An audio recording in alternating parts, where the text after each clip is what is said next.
और जब मैं घर में आया तो घर में बिल्कुल मन नहीं लग रहा था। क्यों? क्योंकि उसकी याद मेरे को आई जा रही थी। उसके बाद मैं चला गया देहरादून। देहरादून में जाया तो थोड़ा सुकून मिला। क्यों?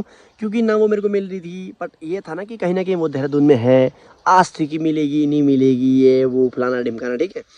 तो देहरादून में जब मैं जॉब करने लग गया रेस्टोरेंट में, तो वहाँ मेरे को एक दोस्त मिला पौड़ी का, लक्ष्मण। उसका भी सेम टाइम पे ब्रेकअप हो रखा था, ठीक है। और वो तो मेरे से भयंकर करता था। वो तंदूर में काम करता था।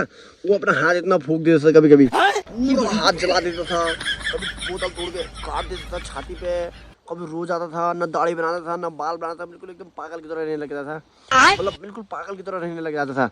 तो मैं उसको समझाता था उस टाइम पे। जब मैं उसको समझाता था तब मुझे याद आती थी कि मैं भी ऐसे तो करता हूँ। फिर उसको देख के मुझे हंसी आती थी। तो मेरे को अपने वो उदाहरण लिया कि मैंने कहा जब मेरे को कोई देखता होगा तो वो कितना हंसता होगा यार, और वो लड़की मेरे को देखती होगी तो कितना हंसती होगी। फिर उसको समझाया मैंने, पर वो तो मेरे से ज़्यादा रोता था यार। वो मेरे को बोलता था, हाँ रोनी भाई तू मेरा सच्चा दोस्त है भाई, तू मेरा सच्चा दोस्त है, आज मेरे को रिस्पेक्ट करता है भाई, मैंने उसको बुरे टाइम में साथ दिया है। फिर मैंने उसको बोला मैंने कहा मेरा भी ब्रेकअप हो रखा है। फिर हम दोनों आपस में हंसते एक दूसरे को देख के, यार पागल ही थी भाई। फिर ऐसे कर करके मतलब बातचीत होती रही। वो उसको देखता था, मुझे हंसी आती थी, उसको भी समझ आता था, खुद भी समझ आता था, ठीक है। फिर आया मेरा जन्मदिन।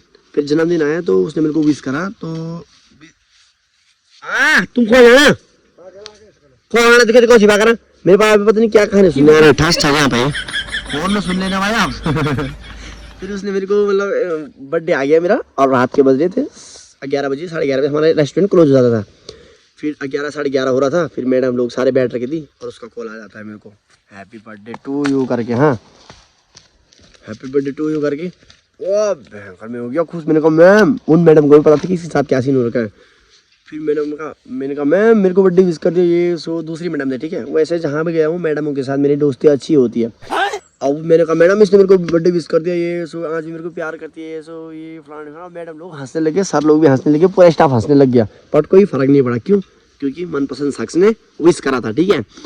अब क्या सीन हुआ, उसने बर्थडे विश करा तो ऐसे करके बाद में मतलब ब्रेकअप हो गया था। इस टाइम पे तो पूरा ब्रेकअप हो गया था। ब्रेकअप होने के बाद उसने मेरे को बर्थडे विश करा था, ठीक है।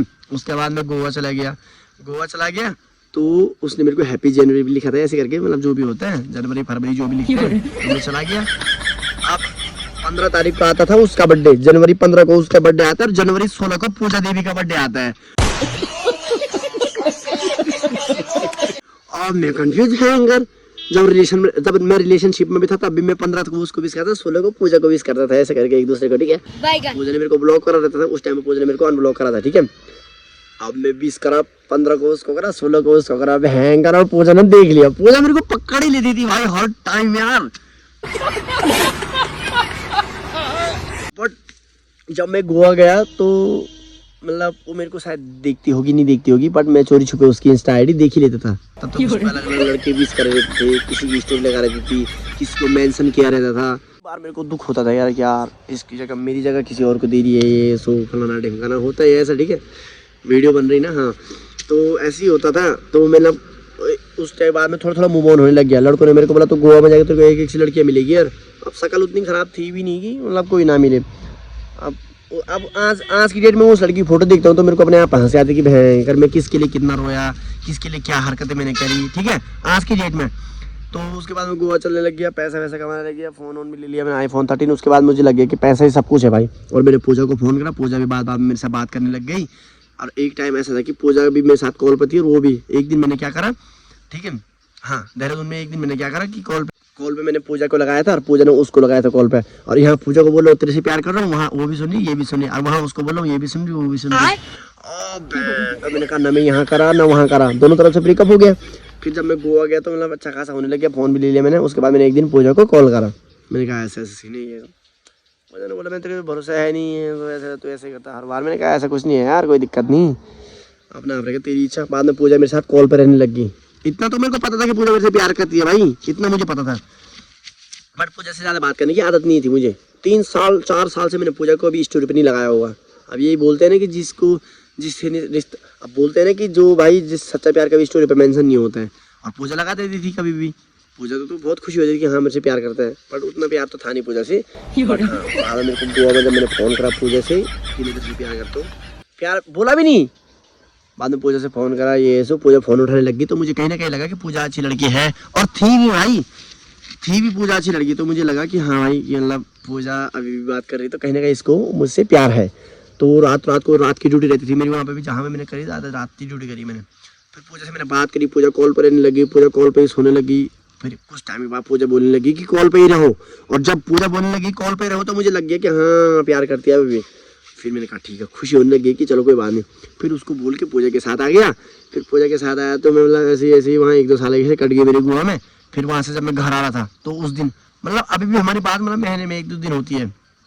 शादी होने लग गई थी हमारी, फिर भी हम मतलब हफ्ते में 1-2 बार बात करते थे बस। वो भी खाना खा लिया घर में सब बढ़िया, और कुछ चाहिए रिचार्ज चाहिए ये सो मतलब कभी कभी हो जाता था, तो इतना बात करते थे ठीक है।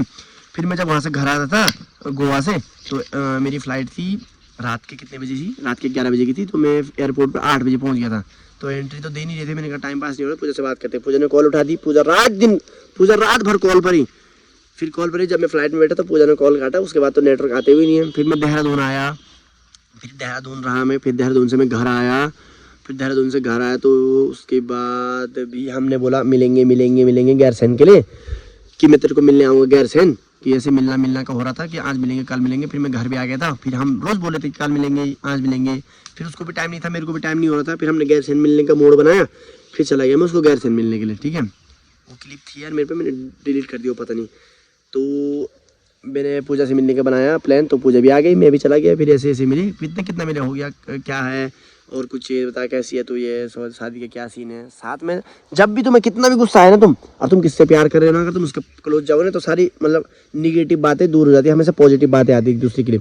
तो पूजा यही हरकत करती थी, अजीब शर्माती थी ये सो, जो कि मुझे पसंद नहीं था। तो मैं वहाँ पर भी चिल्लाया उसके सामने ले, ठीक है। पूजा तब भी मेरे साथ रही भाई, और मतलब ऐसी बातचीत हुई तो हमारी बातचीत मतलब फिक्स हो गई। मिले हम फर्स्ट गैरसैन में थे, तो गैरसैन में मिले तो उस टाइम पे मैंने पूजा को कुछ नहीं दिलाया यार, जबकि मैंने उस साली को कितना कुछ दिलाया था, पूजा को कुछ नहीं दिलाया मैंने। तो ऐसी मतलब बातचीत हुई तो आ गया मैं घर, पूजा से बात होगी, पूजा को क्या दिलाया मैंने यार, कुछ नहीं दिलाया यार मैंने, यार कुछ नहीं दिलाया भाई मैंने ठीक है।